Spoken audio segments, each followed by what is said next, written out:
जाएंगे। लेकिन हम देखो जरा क्या हाल है हमारा। जो राम जी, कृष्ण जी, हनुमान जी भगवान होकर कभी गाड़ी में नहीं बैठ पाए, ये कलयुग में इंसान गाड़ी छोड़ो हवाई जहाज में घूम रहा है। सोचो कितने बड़े भाग हैं इसके। लेकिन इस पर ही मेहरबानी क्यों हो रही है और केवल कलयुग में क्यों हो रही है? क्या ये दिमाग सतयुग द्वापर त्रेता में नहीं था? बिल्कुल था। तो क्यों मोटरसाइकिल नहीं बन पाई? क्यों कार नहीं बन पाई? क्यों तीनों युगों में घोड़े दौड़ाते रहे? आज सब कुछ आ गया। कहां से आ गया? कौन ले आया ये सब?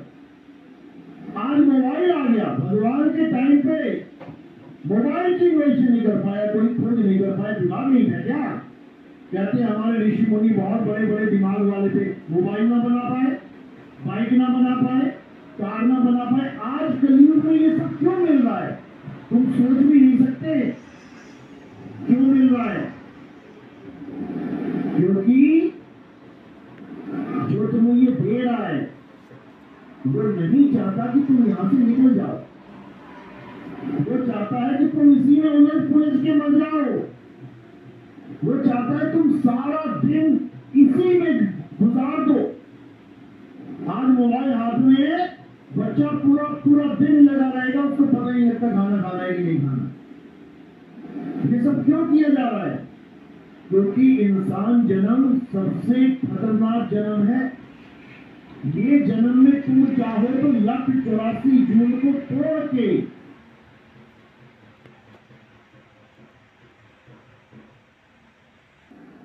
ये जन्म में तुम चाहो तो 184 जून को तोड़ के अपने परमात्मा के घर वापस जा सकते हो। समझो। और केवल कलयुग में क्यों मिल रहा है ये सारा मसाला?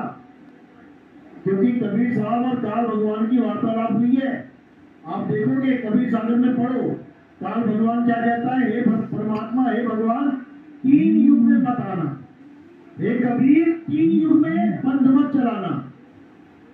इक्का दुक्का जीव को ले जाना, लेकिन कलयुग में जितने चाहो जीव ले जाना, जितना बड़ा चाहो पंथ चला लेना। तो कबीर साहब कहते मुझे पता है तू क्या चालाकी खेल रहा है। इन 3 युगों में तू बड़े बड़े राक्षस पैदा करेगा। उन राक्षसों से क्या करेगा? जीवों की हत्या करवाएगा।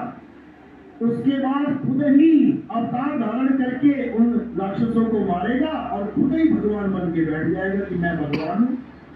और सारे जीव इस रक्षक कला को नहीं समझ पाएंगे और तुझे ही भगवान मान लेंगे। 3 युग तक तू अपनी ही साधना करवाएगा, सबको अपने पीछे लगा लेगा। चौथा युग आते आते तो कोई बिरला ही होगा जो तुझे पहचान पाएगा तू कौन है। तो कलयुग दिया कबीर साहब को कि तुम कलयुग में आओ और जितने मर्जी जीव ले जाओ, जितना बड़ा पंथ चलाओ, लेकिन तुम्हारा नाम लेके मैं पहले ही 12 पंथ चला दूंगा कलयुग में। आज चल रहे हैं। आज कबीर साहब का नाम लेके बड़े बड़े गुरु जी बैठे हुए हैं और सारा ज्ञान क्या दे रहे हैं? कबीर साहब से उलट। कबीर साहब कह रहे हैं ये मत करो, वो गुरु जी वही लेके बैठा हुआ है। कबीर साहब कह रहे हैं ये मत कर, तो गुरु जी वही लेके बैठा हुआ है। सारे गुरु वो कर रहे हैं जो कबीर साहब मना कर रहे हैं। कबीर साहब कहते हैं नाम है जप में, तो ये सारे गुरु जप ही तो करवा रहे हैं। कबीर साहब कहते हैं नाम है तप में, ये सारे गुरु तप करवाने लग गए। नाम है व्रत उपवास में, ये कबीर पंथी ही व्रत करवा रहे हैं, पूर्णिमा का व्रत करवा रहे हैं। हर काम उल्टा, हर काम उल्टा। क्यों? क्योंकि असली पंथ आने वाला है। उससे पहले पहले कबीर साहब का नाम लेके जितने जीवों को इकट्ठा कर सकते हैं करने में लगे हुए हैं, लेकिन इनको ये नहीं पता कि कबीर साहब क्या चीज है। उनको